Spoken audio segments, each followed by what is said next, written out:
So this sounds crazy. Well, at least it sounds crazy to me when I hear myself saying these words, but I just didn't see what the big deal was about sex for so long, like so many relationships, because it just wasn't that pleasurable for me. No, I can relate I just didn't to that. see the hype. Yeah, I'm like, I remember. it's okay. Yeah. When I finally lost my virginity, I was like, "That's it."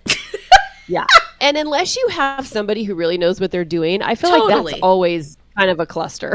Totally. But yeah, it was just like, I just didn't understand what the hype was because I don't think I was in my 30s until I realized like, oh, sexual pleasure could actually be for me too, not just him. Yep.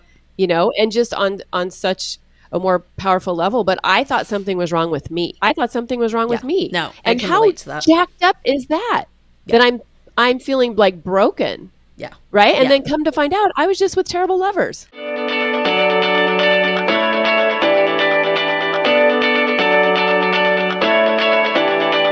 Welcome to Drinks with the Girls. Conversations for women over 40 around connection, change, and the power of female friendship. Living well with stories to tell. I'm Karen, and this is Lisa. We are moms and solopreneurs stepping into our own, diving into real conversations about things that matter to women in midlife. We're here to spill the tea on everything that affects women in their 40s and beyond. Topics like loss and grief, changing relationships, launching kids, menopause, and reinventing ourselves in midlife. We are here to tackle it all. Connect with us through a blend of our lived experiences, our friendship, the memory of our moms, plus a collection of real stories, honest conversations, and engaging interviews that will make women over 40 feel seen and remind them that they're not alone on this journey called life. Let's go. Welcome back to Drinks with the Girls. We are so excited you are joining us for another episode, and this one is going to be fun and a little interesting. I'm already sweating. I know Lisa has some heebie-jeebies about it also, but it's something that we need to talk about. So, friends. Now that everybody's like, what is it going to be? Girlfriends, if you think your best sex is behind you, we're glad you're here because it definitely isn't. Unless you want it to be. Right? So we're going to jump right into this topic and all the myriad different things because Karen and I are coming at this from a couple different perspectives, and I think they're similar to what you all are probably going through. So it's definitely not your mother's birds and bees talk kind of a thing, right? We're going to talk about sex after 40, desire, pleasure, unlearning all the stuff we were taught about our bodies as they age and all that, and just kind of, how we're reacting to it. Yep, just some good old-fashioned girlfriend talk, and the topic happens to be sex. So pour a drink, get comfy, and let's talk about the things that we were told we're not allowed to talk about, right? So I feel like we're already breaking the rules. Like that doesn't happen on the daily with this podcast. Which we love. So let me ask you, what did Renee tell you about? Before I talk about Renee. Oh, you're right. I am drinking. Yes. What are you drinking, darling? Well, okay. So Andrea Samadi has turned me on to this. Andrea did this amazing, she does this great podcast on neurology. And it was amazing. Well, I'll put it in the show notes. But she turned me on to this stuff, this hop water. And there we go. Brand placement. It's peach flavored and it's sparkling, crafted with adaptogenics and nootropics, whatever the hata that means. But it's good and it's sparkly and I really like it, and it does. I do feel like mellow afterwards. So yeah, I know you've been searching for that, so I'm excited you found it. Yes, I found it at this like mini mart like down the road, and it's a little creepy, but I'm like, okay, whatever, it's close by. I can deal with it and go in. So, and they also have a really good selection of non-alcoholic beer and different things. So, what are you drinking, lovely? I am drinking a Sanzo sparkling water made with just fruit juice, nothing exciting, but it's lychee flavor. Okay, hold it up to the camera for the cheap seats. Yeah, see what I mean? Oh, ooh. That's interesting. So it's a sparkling water?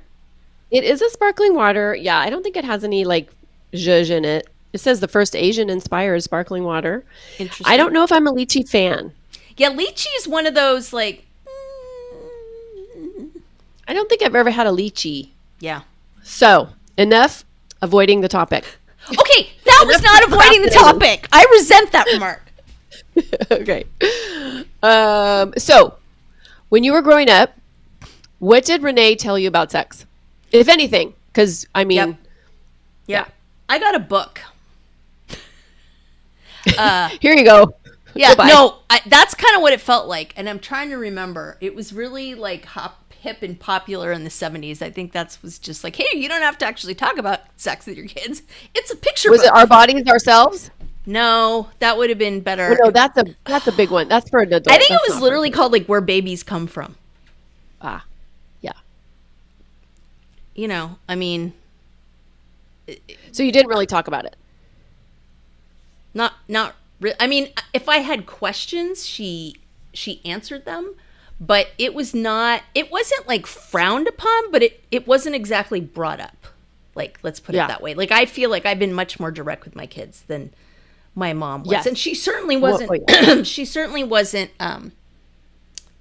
was never like, oh, that's dirty or whatever, like, you know, but she also had some pretty specific religious ideas about what was okay and what wasn't. So I think that was kind of an understood type of thing too. How about you?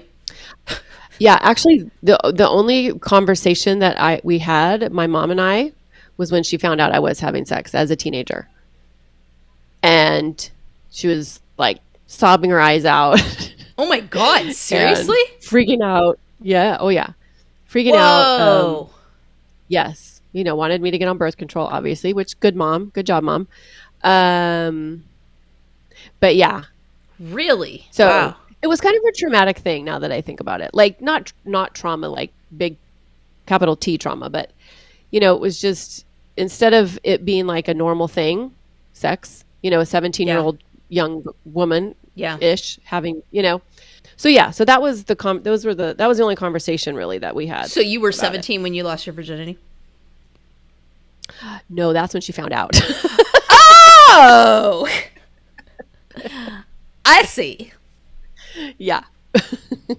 Yeah, because see, I was I'm just 20. gonna leave it. I'm just gonna leave it there. Alrighty then. I was 20. So, I was on the whole like virgin till you're married thing that, I'm not trying to be disrespectful, like, listeners, Yeah. like you do you. For me, it was very wrapped up in kind of my mom's expectations and things like that. So I didn't get a chance to traumatize her. Yeah, right. Damn it. Oh no, I was very good at doing that in high school around lots of different things. Poor Patty. Uh, so what do you think, like looking back, what would you say were the pervasive messages? Or can you, I mean, because sometimes, when we're in it, it's hard to, Yeah. it's hard to even know what our messages Yeah. are. I mean, again, this kind of goes back to the good girl conditioning for me, right? Yeah. Big time. Because in my mind, it was like, oh, yeah, that. But I also didn't have a ton of boyfriends, you know? Definitely not in high school. I mean, I think I dated one person for like a few months. I really didn't date at all very much in high school. Yeah, the messages that I got, that obviously nobody ever told me because we didn't have conversations about it, but was, don't do it, basically. And I mean, evidently by my mom's reaction, it's like, you're not a quote unquote good girl. Like, that's not a great thing, right? And I think that makes it really hard for young women because, like, I never knew that my pleasure was even a thing. Like, I never knew that sex was supposed to be a pleasurable thing for me. But we'll talk about that later. But yeah. So those were some of the messages I got. Do you remember like talking with girlfriends, like at different stages in your life? Did you ever talk about sex with your girlfriends? I mean, later on in college, but I remember in high school just feeling like it was this like secret, this joke that everybody knew but me. Just different things people would say, and they're like, oh, you don't, I was like, oh, you know what I mean? So I felt like there was this whole other world that was going on that I didn't understand. And, it wasn't like my mom was going to let me in on the secret, Yeah. And I think that's also hard too, because if our parents aren't talking with us about it as young women, and we're not in friend circles that we can talk about it. Yep. Like, where are we supposed to learn? Yeah. No, exactly. Where are we supposed and to figure it out? That's the problem. And it's like, it's funny. I remember years later, and it would have been in my 20s. I can't even remember how it came up. My God. I mean, but I said something about, because you and dad probably don't have sex anymore. Like, I honestly have no idea where it came from.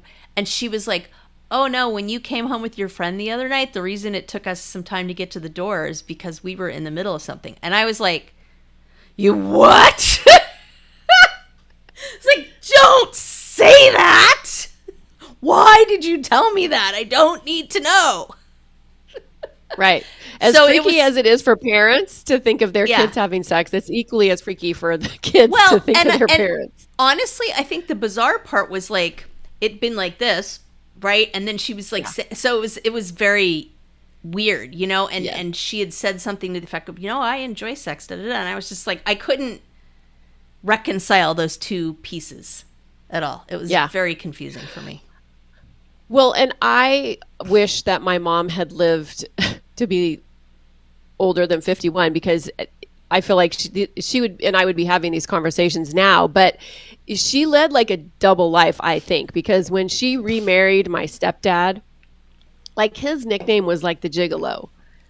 Oh my God. And not necessarily in a great way, but great for her, kind of. But like, and I remember her friends like making like comments about him and his physique and different things. And I'm just like, oh, barf, gross. So I'm pretty sure, you know, she had some good sex there for some years. Yeah, I definitely feel like my mom and I would be having more upfront conversations. I mean, my daughter's 27, and we were driving together somewhere, and I got a text message. Well, not a spam, but you know how businesses, once you give them your info after you get like the 15% off code, you know, it's a sex toy shop. It's Adam and Eve, whatever. Oh yeah. Highly recommend it, by the way. But it pops up on my phone, and my daughter looks at it and she's like, isn't that a sex place? And I said, yeah. And so I just started telling her like what I got, and she's like, she was Mom, probably and like, I could tell I don't need to know this, Mom. Well, actually, not as much as I thought she would. Oh, I mean, a interesting. little bit. She was like, "Oh, Mom," but we actually had like conversations about it, because honestly, for me, and I've told my daughter-in-law this too. At one point, I mean, we were at a casino and we were having drinks, so it was a little easier. Like, but was this like on the first when you met her at first, or no. I want to make sure that my girls know that their pleasure is important. Like I want them to know that if the guys don't know what the hell they're doing, then they need to take things into their own hands. literally? So that's, yeah, exactly, literally. So yeah, Well, when I I thought that mean, was funny, I'm like, let's oh. be real. If sex wasn't talked about, like they sure as shit didn't talk about like how it was important for a woman to have pleasure just as much. I mean, like talk about a verboten topic. Like that was not even like on the radar, you know? No, because guess what? If you liked it and if you cared about it and if you wanted it, guess what? You were a bad girl. No. You were a Again, slut, you were a whore. I feel like this is trashy. like the mirror image of our good girl conditioning episode in a lot of ways, right? Because you have to unlearn so much crap about that for sure, you know? Yeah. Well, and the good girl conditioning hits every area of our lives, you know, not just, you know, not being able to speak up at work or not just, you know, it affects everything, and it for sure affects our sexuality and our sex life. And I definitely think both my husband and I have really made a concerted effort to kind of change how we talk about it with our kids and how we talk about their bodies and different kinds of things to make sure that they don't have that baggage that we had. I mean, I don't think we've totally been able to eliminate it, right? But, you know, we've always been talked about like, you know, like anything that you want to do with yourself it's fine. It's healthy. It's fine. I mean, with my son, like, you know, we had to make very specific boundaries just in terms of that's something that you do like in your bedroom and da da da da da da. But I feel like we've done a pretty good job. Although I'm flashing back to one time, so hysterical. So I will never forget. This is one of my most hilarious parenting moments. My son said to my dad, "So I understand that the sperm," he was maybe like 8, "the sperm comes from the man and the egg comes from the woman. But what I don't understand is how they get there." And so my husband, right, and I'm in the other room and I hear like my husband, he's like, "Well, then all of a sudden I hear my son goes, You really don't want to answer this question, do you, Dad? Oh my God, I was laughing no. so hard. I was like, I always enjoy have to that. remind myself as a parent, it's like only I would be like, okay, only give them the information that they can That handle they at ask their for. Yeah, developmental age, yeah, right? yeah, Because I totally. tend to want to just go "Bleh," and here's all the information. But it's like, okay, if you're Yeah, 8 or 10 or whatever, it's like, okay, I got it. Only what you need to know. yeah, And also, sometimes just one or two sentences, that's it. yeah, Like they don't need this full on explanation. And I yeah. remember I would sometimes want to just say too Like much. say I all think the because I was things. nervous and it's like, Yeah. I don't even know. I'm flashing back to a conversation I had with my professor in college, and I can't remember. It was in class, like we were discussing stuff, and it was really interesting because she happened to be gay, and she said something that's always stuck with me. And she said, I really feel like the biggest issue that people have with gay people is they just don't understand what we do in the bedroom. They're just curious about it. They don't get it. And that's always really stuck with me because I'm like, Mhm. she's not wrong, you know? Exactly. Yeah. Because people Yeah. don't understand it. And it kind of goes from there. And that has always been something that I've just really like, that kind of makes a lot of sense to me. But I mean, I think that not only from the perspective of like, is sex a good thing or a bad thing? Is it okay to talk about or not talk about? There's all this other stuff, like politically, like all sorts of stuff from like abortion to the Epstein thing to like having birth control in schools to like the curriculum you're allowed to talk about, and like what I mean, that is a whole other minefield, and people, understandably, have very different opinions about it and very specific kinds of things to say about it, and ways that they want to raise their children. So it's a Absolutely. definitely And a religion. yeah. It's a topic that has so many freaking layers to it, and Yeah. I think kids. It doesn't take kids too long to realize, like, oh, this is a really like meaty, loaded topic. Like, I mean, I laugh about my son, but it's true, right? Yeah. And I think honestly, if we weren't so uncomfortable, it wouldn't be a big deal. They'd be like, okay, Yeah, whatever. yeah. My name is Karen Shatafian, and I am a shameless coffee addict and empowerment coach for women, and my love language is authenticity. My mission is helping women unapologetically design a life they're in love with. Because what the hell are we waiting for? My website, KarenShatafian.com, has all my coaching packages and free offers like my Midlife Reclamation Guide. In it, you'll find tools to help you decide how to create the most inspired and empowered version of yourself and your life. You can find me on Facebook and Instagram talking about ways women can show up for themselves after decades of showing up for everyone else. Join me as we throw off the shackles and live our best freaking lives. See the show notes for all the details. Cheers. So, this sounds crazy. Well, at least it sounds crazy to me when I hear myself saying these words, but I just didn't see what the big deal was about sex for so long, like so many relationships, because it just wasn't that pleasurable for Yeah. me. No, I Right? can I just relate to didn't see that. the hype. Yeah, I'm I like, oh, remember. it's Yeah, okay. when I finally lost my virginity, I was like, "That's it." Yeah. Well, and unless you have somebody who really knows what they're doing, I feel like that's Totally, always kind of a cluster. totally. Yeah, no, 100%. Right? Yeah. But yeah, it was just like, I just didn't understand what the hype was Yeah. because I don't think I was in my 30s until I realized, like, oh, sexual pleasure could actually be for me too, not just him, Yep. and just on such a more powerful level. But I thought something was wrong with me. Like Yep. I hadn't had an orgasm till I was in my Yeah. 30s, and it's like I thought something was wrong Yeah. with me. No, I And can how relate to that. jacked up is that? Yeah. That I'm feeling like broken, Yeah. right? And Yeah. then come to find out I was just with terrible lovers. But again, it's They didn't that know what the hell whole they were doing. it's that whole good girl conditioning thing. I mean, are you crazy? You're going to go to your gynecologist and be like, "So, I haven't had an orgasm yet and I'm 31."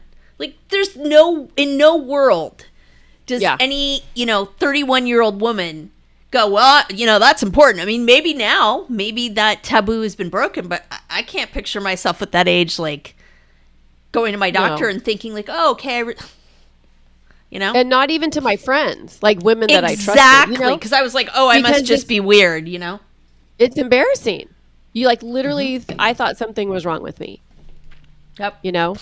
So I was Googling like some stats on how many women have faked an orgasm. Cause then this really got me thinking because, I faked it all the time.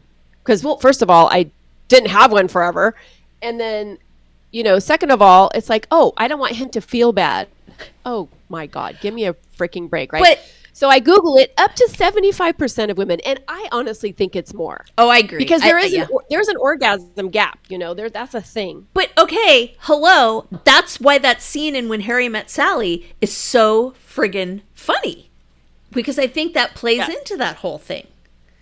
Yes. Right? Because he's like, no, I would know. And she's like, watch this.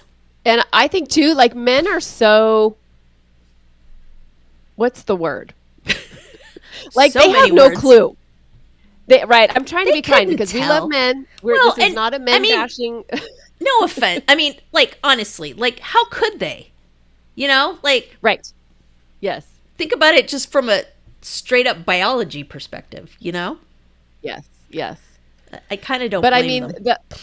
The orgasm gap is a thing because you have these women that they're not confident in asking for what they want. Yep. And by the way, I didn't even really know what I want until I had to figure it out myself. Well, exactly. I was tired of not having orgasms. And I'm like, okay, what the heck is going on? And then I found out why, because nobody really knows what a clitoris is. Well, there's that. Well, not nobody, but yeah, I was with all the people that didn't know. So yeah. So I think you have women that are afraid to speak up and say anything if they really know what they want. And then you have the men who, if they're not a little more, what's the word? Selfless? Or if they've been educated, they're thinking everything's hunky-dory because they're getting off. Yeah. Well, so we're all good. And again, let's think about this historically, right? Because historically, women were either virgins until they married, and then it was strictly for procreation, or they were a bunch of whores, right? True. It was like a tradition, right? Up until like pretty recently for guys to like take each other out and like get a hooker and da-da-da-da because like they needed to, get what they needed and experience that. So that was the dynamic that was set up in a marriage. It was chaste, virginal women and men that had experience before. Yeah. And that was like, people were like, well, of course, that makes sense. Like, he needs to know what to do kind of thing, right? So, I mean, talk about being set up for failure. Why would women, why would that ever occur to them, Right. Yeah, that learning curve was steep. And also being able to feel like you could even voice what you wanted. Oh, totally. And like you said, who even knew what that was? Right? It's not like it's a topic that can you be like, oh, okay. Like I said, your doctor, like who do you talk about? Like, you feel like your girlfriends, they're all fine. And like, you don't want to be like the loser that's like, well, actually, you know what I mean? Like, I just, there's so many messages that are, it's just not something that's easy to communicate about. Yeah. And I think it's hard because it's like and my girlfriends, I talk to them about so many things. And we, over the years, of course, as we've matured and whatnot, it's like you can talk about sex to a certain degree, but I wasn't confident enough to approach them. It's like, how do you start that conversation? So, martinis. Right. And yes. Like it would take a lot of drinks with the girls to, just saying. Yeah. But that's why we have this podcast. So we can talk about it now. And you know what? Also, I'm just going to keep this train rolling. I got to a place as I got older too. It's like I was confusing being like tired of it because, you do get to a stage in life where you are freaking tired. You start having kids, you're working at your career, you're just handling all the stuff and you're literally tired. Yep. So it's like, am I tired of it? Am I just not into it anymore? Or am I just tired of not being satisfied? It's like, why bother? Yeah. Yes. No. And I think that I'm probably in that camp because I'm friggin' exhausted. Like right now, like honestly, life goal, spa day. Like I just, and it's exhaustion. It's all the things that are happening. And very real stuff. Like this is hilarious in a not so hilarious way, but like, I didn't have doors on my bedroom and on my daughter's room. And a few other places because when my daughter was really going through it, she had kicked them down. Yes, she was a taekwondo master, right? So we didn't have freaking doors for a while. Yeah. So That makes it tricky. just saying. I mean, this isn't like your toddler stands up in the crib and you look over and, you're having sex and it's like, oh my God, like we've scarred them for life, right? Like these are like older kids and you literally have no door. So just saying. Yeah. Yeah. No, that's a tricky one. It's hard to get around that. It's like, hey, mom and dad are going for a drive. We'll be back in Right? 10 minutes. Like seriously. And again, because we have the kids we've had, like my son has really never been away from us for more than like 24 hours. And even then he was either with my mom, right? Or a trusted PSW, right? A support worker. So he's never like gone away to camp, gone on like a vacation without us.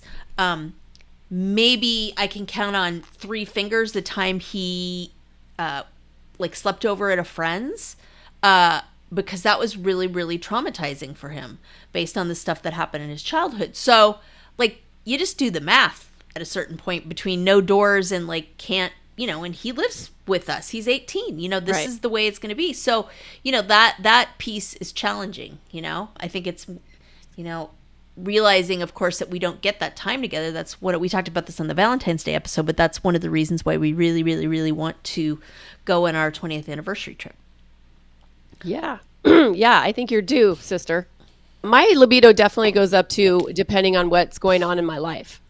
Like I remember when this is so funny, but like before I host like an event or something, like the first in-person event that I hosted several years ago,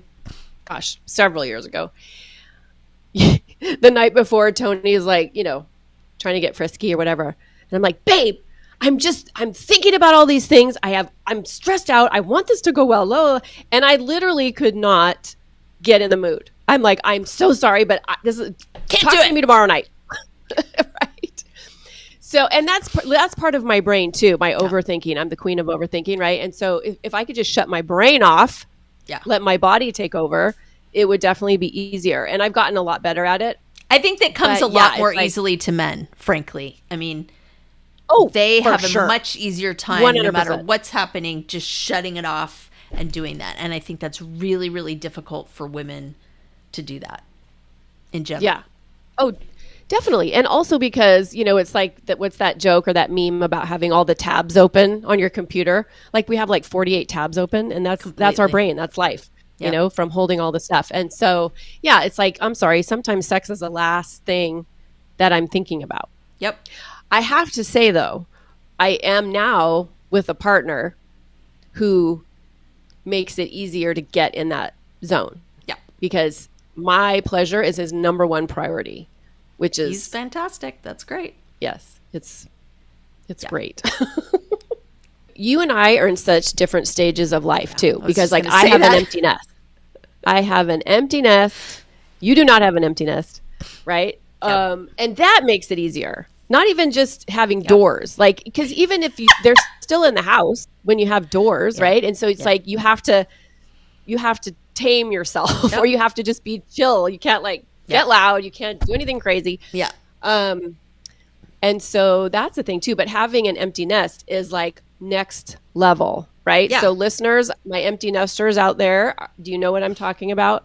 It just gives you that. It's like hotel sex. It gives you that next that level of freedom, which. Just to be totally blatantly blunt, I don't know that I'll ever have an empty nest with the situation that I'm in, right? So, and I'm not like, oh, poor me. You guys know I don't talk about that. I'm not saying it because of that. It's just that's the situation, So it'll look different in a lot of ways, Yeah. And I know you also have a lot of balls in the air. Not just the mom being a mom, but like, the things you're dealing with your job, right? Your business, and other stuff. And so it's like, I'm just wondering if there's a way for you to reclaim your pleasure on your terms, whatever that looks like at this stage for you. Yep. But you're not alone, because I saw an article in Psychology Today, and it states that the main thing that leads to a decline in sexual interest in women in midlife is exhaustion, Yep. right? That Which doesn't we're all surprise me like, at uh all. huh, yes. Mm-hmm. And this quote, just like, I'm like, oh, yes, mic drop, Yep. right? So check it out. In a world where women are forced to assume an inordinate number of potential roles — mother, wife, daughter, career woman, school parent, volunteer, house cleaner, grocery shopper, errand runner, birthday party, and after school activity planner — it's not shocking that women's desire for sex diminishes. A diminishment is especially so when research shows that despite their growing careers, heterosexual women still typically do more emotional and household labor than their husbands.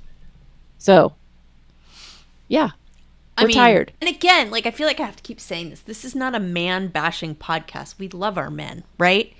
It's just the way Yes, we do.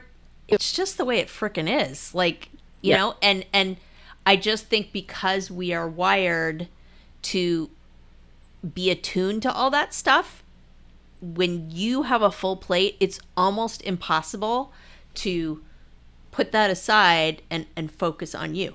I will say that I've gotten much better, thanks to Coach Karen in a lot of ways, about prioritizing things that are pleasurable for me, just in general, right? Like I try to get more massages. I try to go get my nails and my feet done, and just things like that to be much more focused on things that will give me pleasure and make me happy, right? And interesting enough, all those things are out of my house. So say what you will about that. And you know, it was funny because I think we were talking a little bit about before this, but I remember, so you guys know I went to women's college.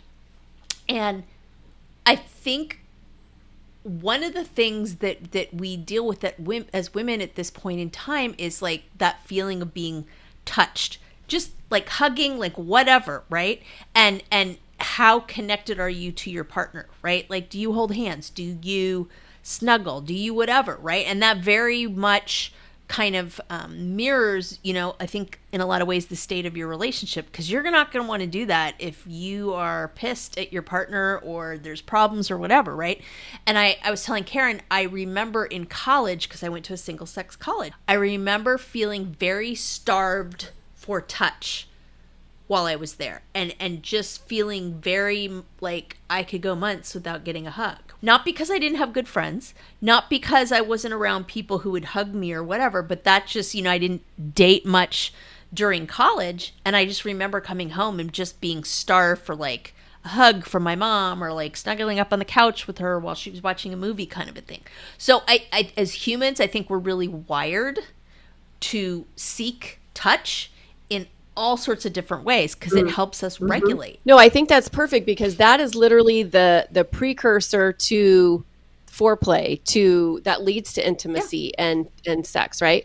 So I think, and I'm going to speak for myself, but I need that. Like, I need Mm-hmm. the warm up.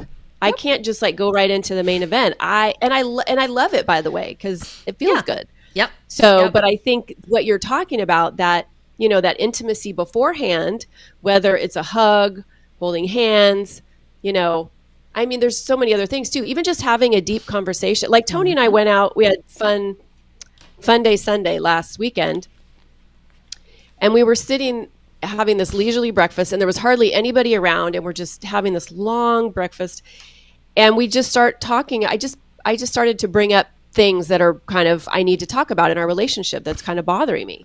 And I do it when we're not heated, when we're not in the Mm-hmm. moment, right? I do it in a soft moment like that. And it was just so amazing. He heard me. We had this great conversation. And guess what? We had sex that night. So it's, you know, Bingo. there's all these other things that are turn ons that aren't even Yeah. necessarily sexual. And see, And I women think, you need know, that. yes, agreed. Agreed. Okay, quick pause. Have we talked about the Pod Squad lately? Oh, the Pod Squad. You mean our email list / VIP lounge / digital wine club? Exactly. So, listeners, if you're not on it yet, you're basically making life harder for yourself when it comes to podcasts. Like trying to scroll for show notes while speed walking on a treadmill. Wait, what was that link again? Oh, no. Grab the side rails. Or pulling up that book we mentioned while you're in the Starbucks line and then realizing everybody else moved up 3 cars and now you're that woman. We've all been there. That's why we made the Pod Squad. You'll get new episode alerts every week with direct links. Easy to listen, easy to share. And show notes straight to your inbox. So when we drop a life-changing product, book, hot tip, or yummy new drink, you're not rummaging through your memory like a woman searching for her reading glasses when they're on top of her head. It's organized, it's helpful, it's for you, babes. So join the Pod Squad. The link is in the show notes. Just tap it. Snacks, sarcasm, solidarity. And obviously, fighting the patriarchy. We write at dawn. I always joke with my husband because one of the things we've been dealing with is some of these health challenges that he has right now and difficulties with executive function and things like that. And I can't even remember what it was, but there was one day he was in a really good place and he was just like doing all this stuff and deciding this. And I was just like looking at him. He's like, what? I'm like, this is kind of hot. He was like, what? I'm like, yeah, this is hot. Sure. Yep. I love it. And I think also when you're going to be in a committed relationship for years and decades, right? It has to be more than just the act of sex, right? Yeah. It's all the other things. It's all the little things. And I mean, there's so many things, so many different directions I want to go, but I know we have a limited time in this podcast. One of the things that I thought was super interesting, I mean, we always have these fantastic guests. We're so blessed. And we had Naomi Major on to talk about HRT. And she talked a lot about testosterone therapy for women. And I thought that was fascinating because of all the, check it out, listeners. It's really worth a listen. She really knows her shizzle, and I learned so much. But I asked my doctor about testosterone therapy, and he has a women's health practitioner there that really specializes in that stuff. And so we've been working to tweak that. And so I've been on progesterone for a while. I just started on testosterone. We're trying to fold estrogen into the mix, and I have not been real dedicated. It's the testosterone is a cream. But I also think that plays a massive part in declining libido for women, right? Because everybody, she talked about this. She's like, 100%. everybody goes, oh, it's a male hormone, right? And they're like, whatever, right? But women have testosterone in their bodies. And guess what? When you hit menopause, it leaches out of your body and you're not getting as much. So I feel like women in midlife are 1000% set up for sexual failure, right? It's like, unless you're paying attention to it, your libido is dropping because of like biological stuff. Your libido is dropping because you have 50,000 balls in the air. Like, this is something you've got to be super committed to. Like, it doesn't just happen, And I think that's a big thing is when people have a lot going on, like, they're hardly going to make an appointment with their doctor and be like, so my sex life sucks. It reminds me of kind of what I was talking about earlier about that feeling of being broken or like something is wrong with us. Yep. So like at younger, when I'm like, what is wrong with me? I don't know. Have I had an orgasm? I have no idea. And then we get it again on the back end, as we enter menopause and perimenopause and menopause and our libido goes away and we're like, okay, what's wrong with me? I feel broken again. And I'm not on testosterone, but I am on estrogen and progesterone. And that has made a huge difference. Because I was like drying up like the Sahara Desert. Yep. And it's like, and I didn't want it anymore. Yep. I'm like, meh, And so, it's made a huge difference. So I think, having the confidence to go in and talk to your doctor about it, I think is really important. And no shame, because guess what? We are all experiencing it. We're just not all talking about it. According to a 2022 study, over 50% of postmenopausal women report low sexual desire. And, many of them are not bothered by it, right? And that's key because in clinical terms, low desire is only considered a problem if it causes you distress. Yep. This is called the distress criterion, right? And it's what separates a medical issue from just a normal variation in human sexuality. So if you're not distressed about it, if you're not missing it, then congratulations, you're fine. Yeah, that's not exactly the best litmus test. Wanting pleasure and intimacy is human, right? And wanting sex and not wanting it is human too, especially when you're navigating hormonal shifts, body changes, emotional disconnection. Let's talk about that piece, right? Chronic stress, or simply just an evolution in what matters to you. I mean, I'm always surprised because sex is a huge important part of my relationship, but I'm always surprised when I talk to women and it's just not for them. And that's okay. Yep. Like, that's great. It's great we're all different, right? Yep. Well, and I think back in our 20s and 30s when like Cosmo was the way you got your information, right? Was a Cosmo quiz. It's like, oh, Absolutely. okay.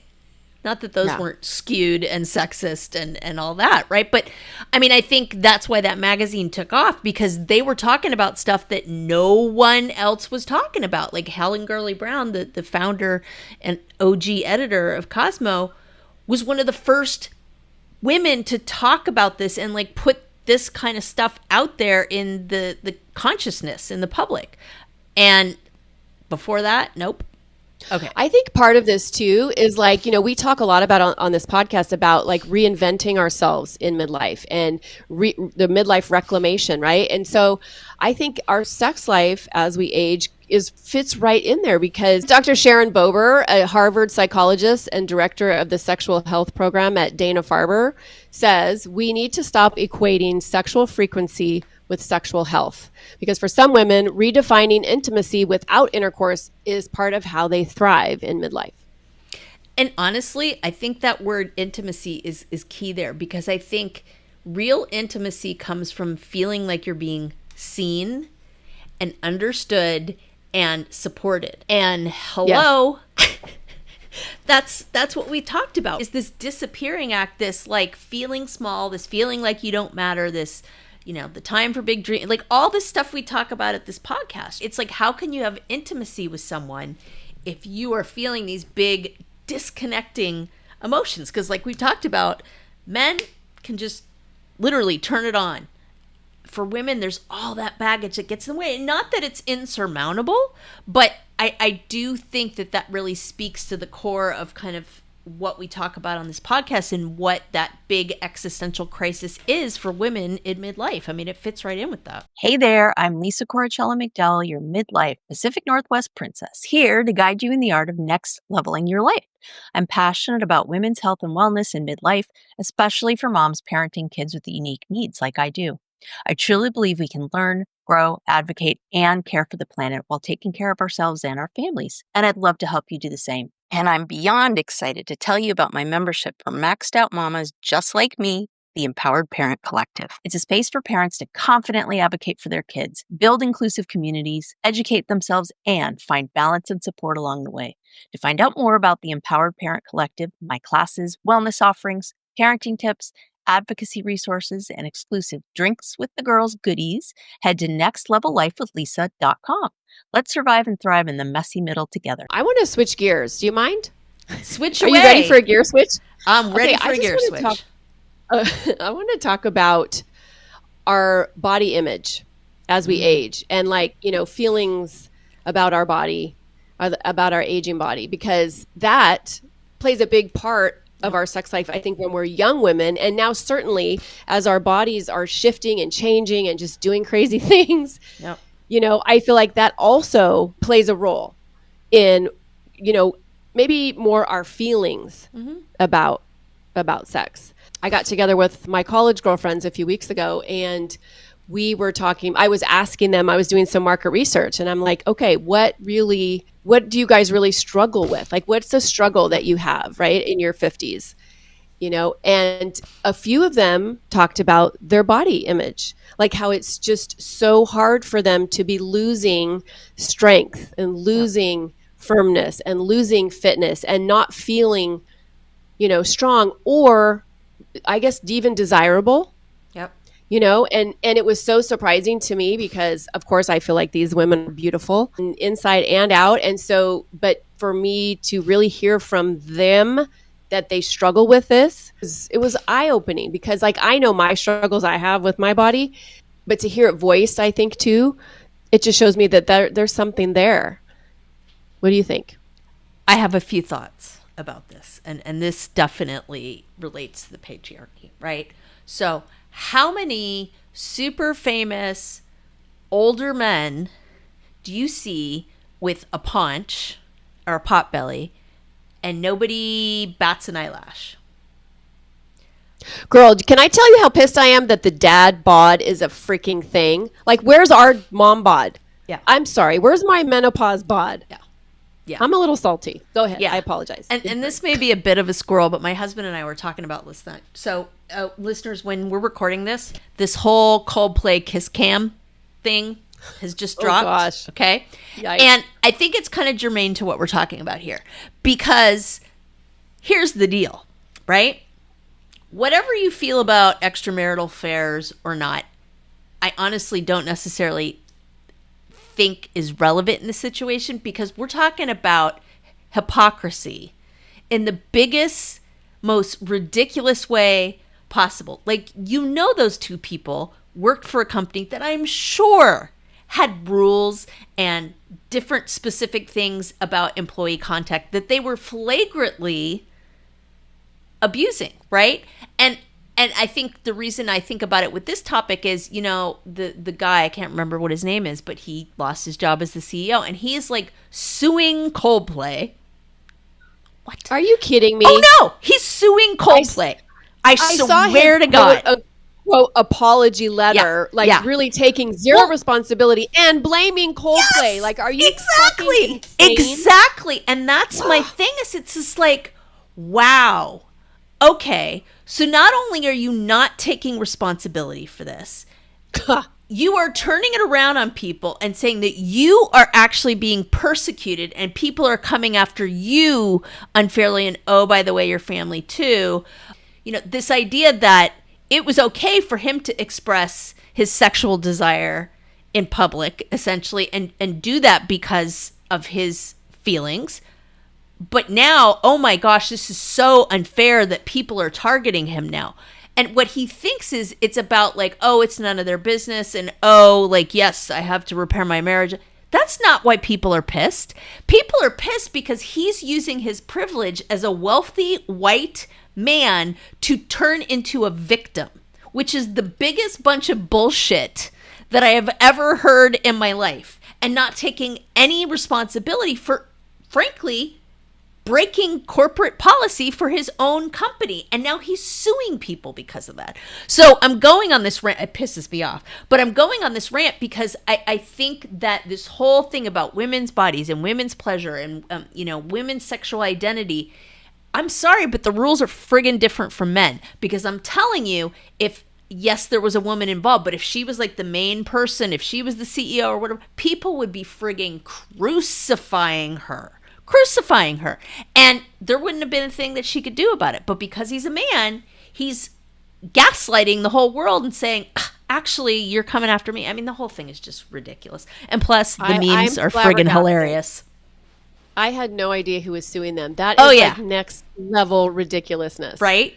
Oh, yeah. I know. What is this world coming to? Good At any Lord. rate, that whole long rant is, I mean, I do think it's connected to this idea that men are allowed to do that. Like, that is basically tacit agreement, right? Yeah, it's shitty that he cheated on his wife, but oh well, what do you do? Powerful guy, right? Right. So back to your point about like the dad bod.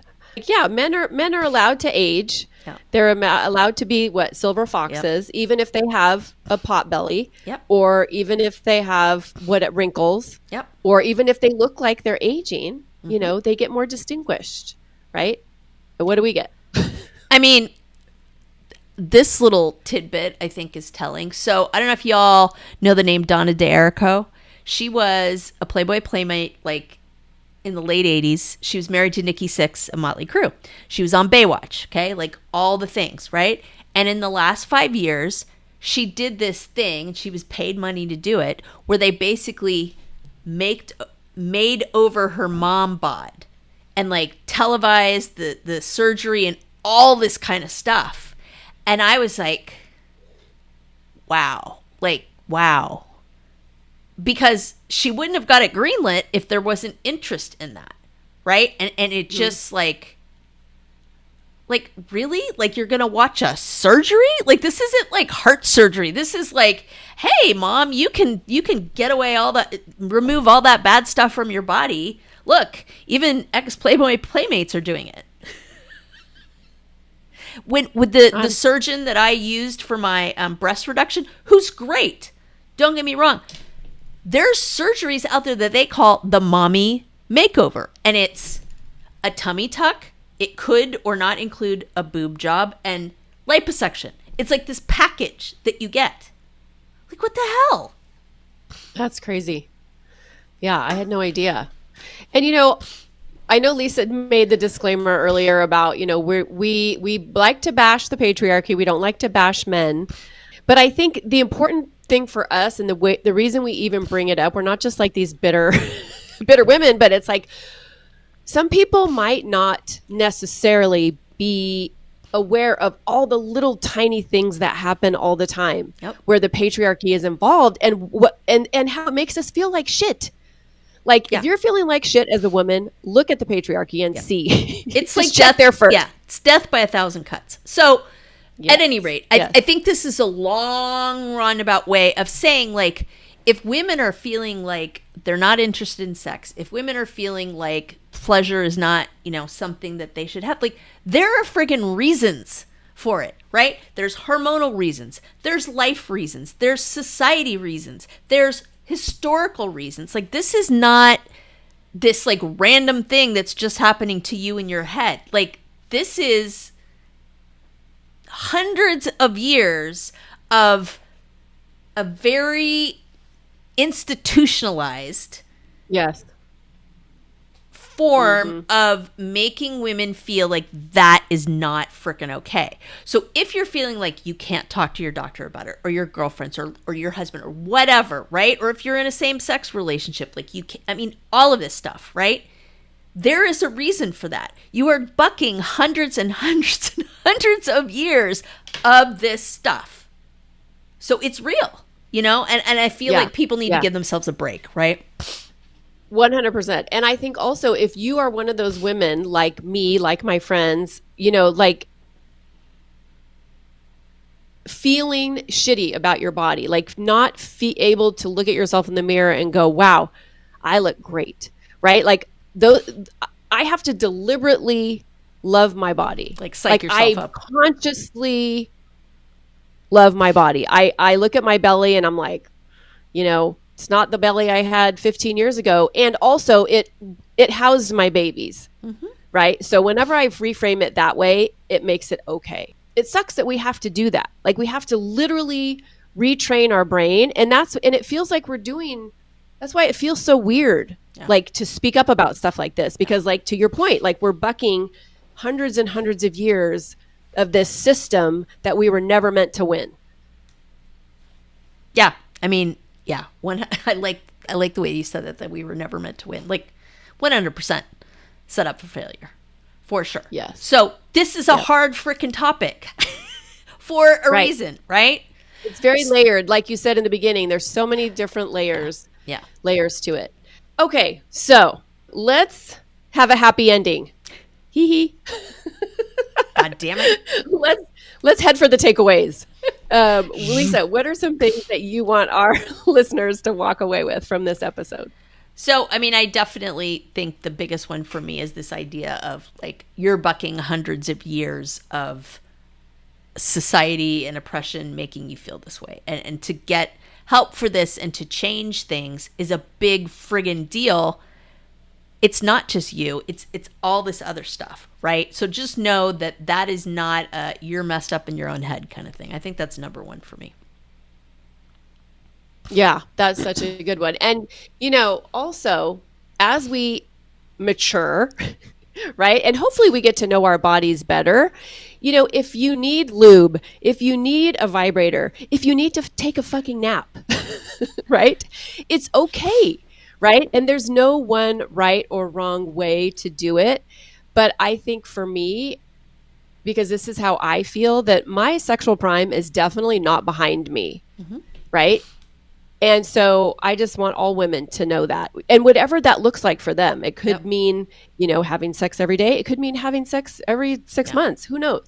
It's whatever you decide that it is, right? Yeah. And that can shift, right? It's okay. Yeah. I mean, Karen and I we may be the same age, but we're at very different life points in very different situations. And It's not better or worse. It just is what it is, you know? Yeah. I want to talk about a resource that I've been listening to this podcast, and it's called Sex with Emily. And it's Dr. Emily Morse. And I don't think she's quite our age. She might be in her 40s. But she talks about all the things that have to do with sex and sex, as an aging woman, but she normalizes so many different things where, sometimes I'm like questioning, is it just me? But she really normalizes all of it. So I highly recommend her podcast. And then I actually looked up a couple other ones, and there's only one that I found that is specifically for midlife women. And unfortunately, it last aired August 2024, but it was literally the Midlife Sex Coach for Women. And she's just the cute. I love her energy so much. She's like, I feel like she's a doctor, but she's also like a sex therapist and a coach. And she calls her people diamonds. So she'll like refer to you as, hey, diamonds, I'm talking. So I don't know. Check it out. That. She also has some good relatable topics. And also another one I liked is called Better Sex with Jessa Zimmerman. Yeah, and I see here we've also got some good Instagram accounts as well. One of the ones that I love, Sex for Emily, also, she has, I think she has a YouTube channel also, but she also has an Instagram account. I also love Mama Gina, Regina Thomas Hauser, I think how she says it. She is and I think she's in her 60s, but she's all about pleasure, all about desire. She wrote a book called Pussy, basically like, reclaiming your own pleasure. So she's kind of edgy. So, if you're okay with that, I would definitely check her out. And then there's an Instagram account. It's called OMG Yes. And it just says groundbreaking platform backed by research that normalizes real conversations about female pleasure. Oh, wow. I haven't checked it out. I just looked at it. I just scanned it. But that one also looks like a good one. That's super cool. One more, because I am an Instagram girly. But Esther Perel Official is her Instagram handle, and she talks about relationships, human connection. And she talks about lots of different things. But one of the things that she looked at that has to do with kind of what we talked about, and I don't want to dive back into it because we'll definitely have to have another episode about sex. But she was talking about maintenance sex. And I remember this, when I was married too, because, your life, you have so much. But she's like, you're not always going to feel desirous. You're not always going to feel that, oh my God, I will have to have you now. But once you get into it, your desire builds, right? Yeah. So she talks about like how maintenance sex is sometimes important. She made the gym correlation. Like nobody really wants to go to the gym, but once you get there, you feel really good. And especially after you're done, you feel great. You're like, yes.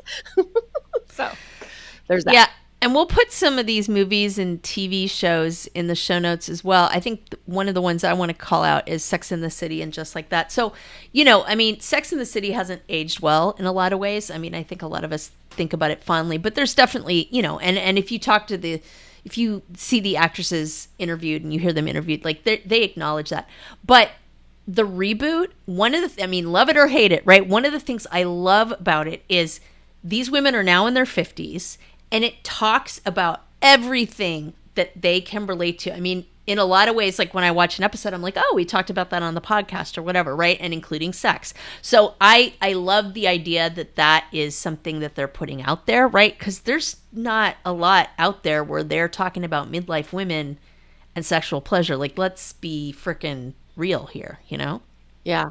I just finished binging the original Sex and the City, and I haven't watched And Just Like That yet. I'm trying to find, because I don't have wherever it's streaming, but I just can't imagine it without Kim Cattrall. So I will say that I was kind of in that camp, right? But I think that they've really done justice to the character in this. And there's been a cameo that she's made. I feel I was in the same place. I think they handled it in a good way. The other thing is, what's cool is they're bringing on other women that aren't like the core group of the three of them, but are involved. And they're frankly women of color who have normal lives and normal interests and the same kind of thing. And that has been super cool. And it makes sense. Like, let's get real, right? Like, do you have 3 other girlfriends that you hang out with and do everything with, like nonstop all the time, right? That circle kind of shifts. So I think that one of the reasons I like the reboot or the sequel, whatever you want to call it, is because they're being real about that kind of stuff and they're calling it out and they're talking about the things that maybe they missed the mark up. But again, it was a product of the times too, as well. Yeah. She was just always the one that was so much over the top in your face about her own sexual pleasure. Yes. You know, the whole "I love me more," you know, quote and just all of it. So I want to watch it, but I would miss that, I would think. You'll be okay, I promise, because I was definitely feeling that way, and I was like, but it'll be okay. Okay. Did you watch Grace and Frankie? I haven't. With Jane Fonda? I haven't. Girl! I need to put that on my list. Girl, go run right now. Oh my gosh. I love Jane Fonda and Lily Tomlin. Jane Fonda, Lily Tomlin, you cannot go wrong with them. And even the their male counterparts who their names escape me. One's a Douglas, I believe. And then the other guy, he looks familiar, but anyway, they don't matter. It's Lily Tomlin and Jane Fonda. And I mean, talk about normalizing sexual pleasure as you age. I mean, they're older than we are in the series. Yeah. And it's just, I don't want to ruin anything for you. It's fantastic. Please go watch it. The other one I want to throw on there, and there's actually two of them. I've seen both, is called Book Club. Have you seen that one? Those are fun. Mm-hmm. Oh my God, they're great. And it's, I mean, hello, like stellar cast. It's Diane Keaton, Jane Fonda, Mary Steenburgen, Candice Bergen. Again, it's like, and just like that, it's just real things and seeing women in midlife on the screen in reality and celebrating that, all of it. Like, honestly, I'm there for anything that's showing women in midlife as heroines and like the badasses that they are. So and it's hysterical. Awesome. We love that. Yes. I think we need to just touch on Eat, Pray, Love. I mean, I know it's a little cliche, but, you know, it just speaks to the whole rediscovery when you get to this point in your life and you're just like, okay, whose life am I living? You know, and then the journey she goes on. But have you seen Good Luck to You, Leo Grand? I haven't. That's a great one, too, because I can't remember if it's Helen Mirren or Emma Thompson. I think it might be Emma Thompson. Either way. Exactly. Both fantastic.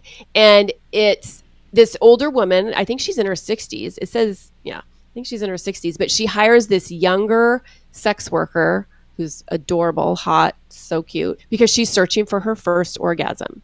And so it's like, and she had to get fully nude for the show. And I remember when it came out, her talking about that, but very, again, normalizing the things that we as women in our 40s, 50s, 60s, beyond are thinking, feeling, dealing with, but we're not always talking about, right?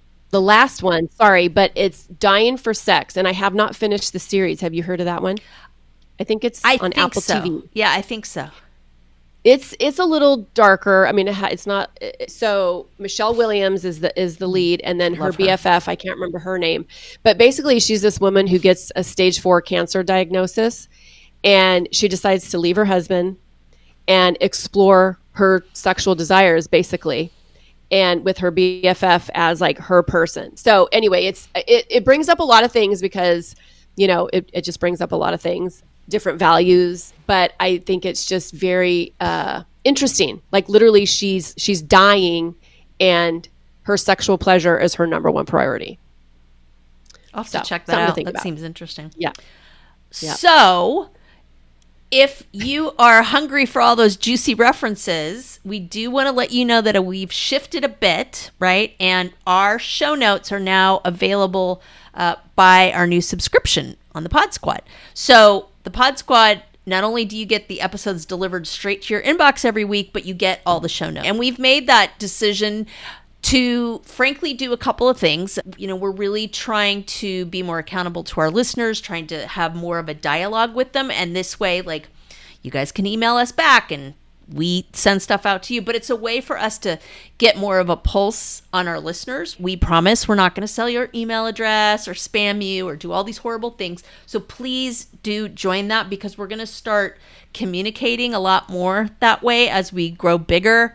And we'd love to have you guys be a part of it, and it's super easy. Like that way you don't even have to dumpster dive for episodes or show notes. Like it's all in there. Yeah, it's like our personal link to you. It's like your own little personal phone line. You can just, if you have something to say, if you have feedback, if you want to let us know what you want to hear, you just shoot us an email. Yeah, it's the Batgirl signal. The Batgirl signal. I love it. Thank you so much, listeners, for joining us for this this this exciting episode. I feel like, you know what, we talked about some things that is important that we talk about, even though it was a little uncomfortable at times. But I think you know what you get from us. You get the real and the vulnerable and the no bullshit. And hopefully that's what we delivered today. So share with a girlfriend, give us a shout out, post us, repost our little, what are they called? Our little YouTube shorts. Yes, our promo reels and teaser reels. Yeah, we are on YouTube now, so check it out. Those of you on YouTube are often treated to extra stuff that doesn't come over audio, so feel free to enjoy that. But thank you for being part of this community. We appreciate you, and you know, every episode we do, we have you top of mind. So thank you so much for being there. And how many countries are we in now? 43. Woo woo! Yep. Super exciting. So like, share, and we'll see you next week. Cheers. Cheers.